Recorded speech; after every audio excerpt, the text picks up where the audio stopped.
வணக்கம் மாணவர்களே.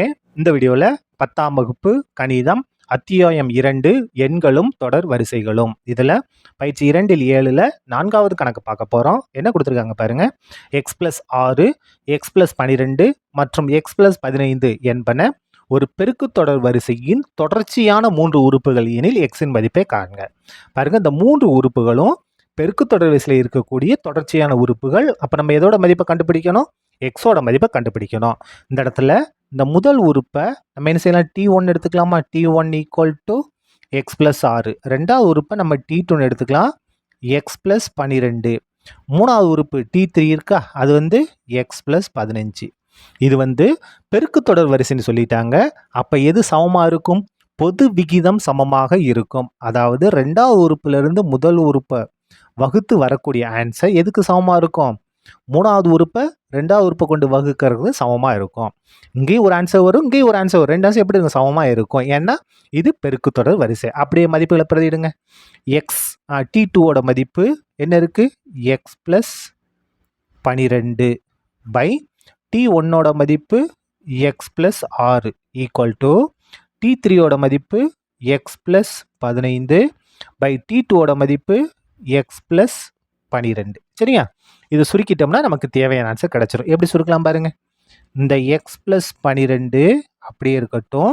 இந்த x+12 வகுத்தல் இருக்கு, இங்கே வந்தால் பெருக்கலாக மாறும். x+12 ஈக்குவல் டு இந்த x+15 அப்படியே இருக்கட்டும்.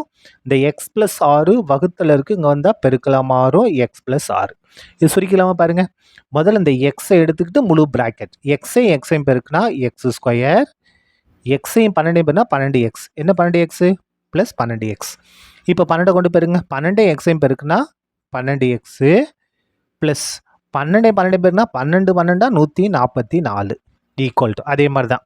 இந்த எக்ஸை எடுத்துகிட்டு முழு பிராக்கெட் பெருக்க போகிறோம். முதல்ல எக்ஸையும் பெருக்குங்க, x², எக்ஸையும் 6ஐயும் பெருக்குனா 6x. 15 எடுத்து பெருக்குங்க. 15 எக்ஸையும் பெருக்குனா 15x. அதுக்கடுத்து 15 6 பெருங்க. 15 6 90. என்ன 90? ப்ளஸ் 90.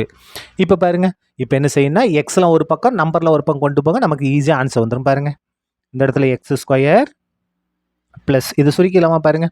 12xஐயும் கூட்டினா என்ன வரும்? 24x plus 144 equal to x². 6xஐயும் 15x கூட்டினா 21x ப்ளஸ் 90. இந்த இடத்துல இந்த x² இந்த x கேன்சல் ஆகும். எப்படி கேன்சல் ஆகும்? இது ப்ளஸ் x², இங்கே வந்தால் மைனஸ், இடது பக்கம் தான் மைனஸ் x². அப்போ மைனஸ் x²ம் ப்ளஸ் x கேன்சல், நம்ம நேரடியாக கேன்சல் பண்ணிட்டோம். இப்போ எக்ஸ்லாம் ஒரு பக்கம் கொண்டு வாங்க. 24x minus 21x. இது என்னது? ப்ளஸில் இருக்குது, அங்கே வந்தால் மைனஸாக மாறும். Equal to 90. இது ப்ளஸ் 144, இங்கே வந்தால் மைனஸ் 144. 24xல 21x கழிச்சோம் என்ன வரும்? 3x.